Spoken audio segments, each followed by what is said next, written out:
Pandit Nehru 1 minute भी प्रधानमंत्री पद की कुर्सी मेरे हाथ से चली जाए इसके लिए तैयार नहीं थे। और इतिहास इस बात को अभी खोदेगा किसी दिन तो जवाब मिलेगा कि हिंदुस्तान में सरदार पटेल के नाम पर कांग्रेस में जब वोट पड़ा था, कांग्रेस वर्किंग कमेटी की मीटिंग हुई थी और कांग्रेस वर्किंग कमेटी की मीटिंग में यह फॉर्मूला निकाला गया था कि कांग्रेस के तमाम प्रदेशों के अध्यक्ष जिस नाम पर वोट डालेंगे वही आदमी हिंदुस्तान का पहला प्रधानमंत्री बनेगा। और इसका फॉर्मूला कैसे बनाया गया था कि जिस आदमी के नाम पर सबसे ज्यादा वोट पड़ेंगे वो कांग्रेस का प्रेसिडेंट बनेगा और कांग्रेस का प्रेसिडेंट ही हिंदुस्तान का प्राइम मिनिस्टर बनेगा। ये फॉर्मूला कांग्रेस वर्किंग कमेटी ने निकाला था और उस फॉर्मूले के आधार पर वोट डलवाए गए थे। और उस जमाने में कांग्रेस में 15 प्रदेश अध्यक्ष थे और 15 प्रदेश अध्यक्षों ने जब वोट डाला तो उनमें से 14 वोट सरदार पटेल के पक्ष में पड़े थे, 1 वोट पंडित नेहरू के पक्ष में पड़ा था सिर्फ। और जब पंडित नेहरू के पक्ष में 1 वोट पड़ा तो पंडित नेहरू हार गए और सरदार पटेल जीत गए। तो कांग्रेस वर्किंग कमेटी के फॉर्मूले के आधार पर सरदार पटेल को कांग्रेस का अध्यक्ष बनाना तय हुआ और सरदार पटेल जब अध्यक्ष बनेंगे तो वही हिंदुस्तान के प्रधानमंत्री बनेंगे, ये भी तय हुआ। तब उस समय पंडित नेहरू ने कितनी गद्दारी का काम किया उसकी एक घटना मैं आपको सुनाता हूं। बहुत कम लोग जानते हैं कि जिस आदमी को आप चाचा नेहरू कहते रहे उसने सारे देश को कैसे बेचा है, उसकी आप घटना सुनिए। तो पंडित नेहरू के चरित्र में और सीताराम केसरी के चरित्र में आपको कोई फर्क नहीं समझ में आएगा।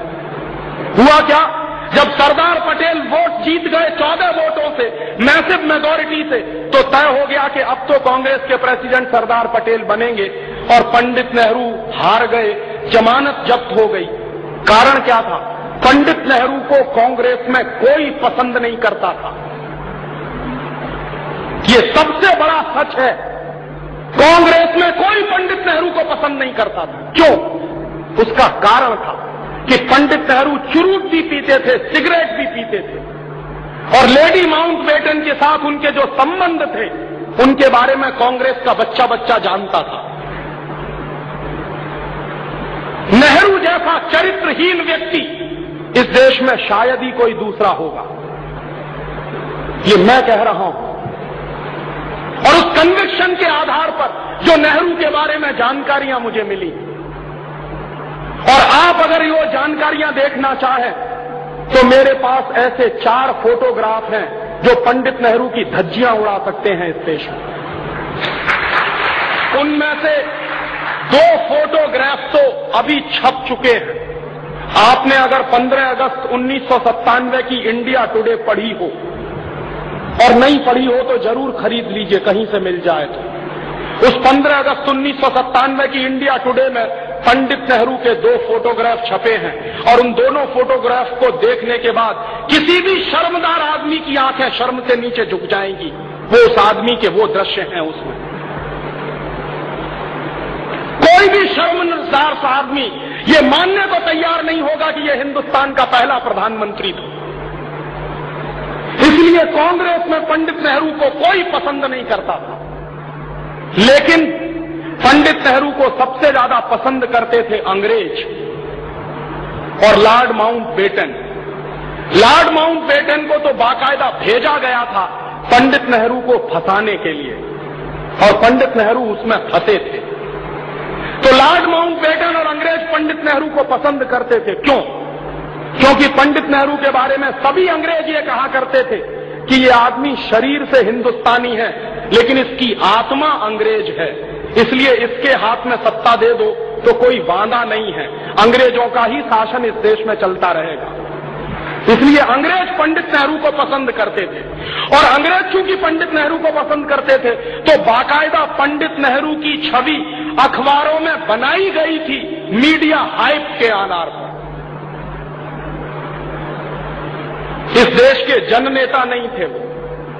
जननेता होते तो क्यों 14 वोट सरदार पटेल के पक्ष में पड़े और क्यों एक ही वोट पंडित नेहरू के पक्ष में पड़ा?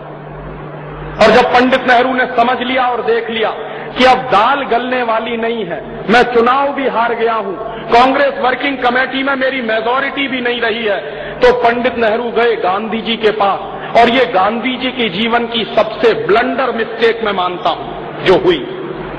क्या किया? पंडित नेहरू गए बापू के पास और बापू को उन्होंने सीधे सीधे कहा कि बापू, अगर मैं हिंदुस्तान का प्रधानमंत्री नहीं बना तो मैं कांग्रेस को तोड़ दूंगा, और अगर कांग्रेस टूट जाएगी तो अंग्रेज हिंदुस्तान से नहीं जाएंगे। फिर उनको ये बहाना मिल जाएगा कि कौन सी कांग्रेस को हम सत्ता दें, जो कांग्रेस पंडित नेहरू वाली है उसको सत्ता दें, या जो पंडित नेहरू के बाहर की कांग्रेस है उसको सत्ता दें। तो बापू पंडित नेहरू की इस ब्लैकमेलिंग के शिकार हुए और बापू ने पर्सनल चिट्ठी लिखी।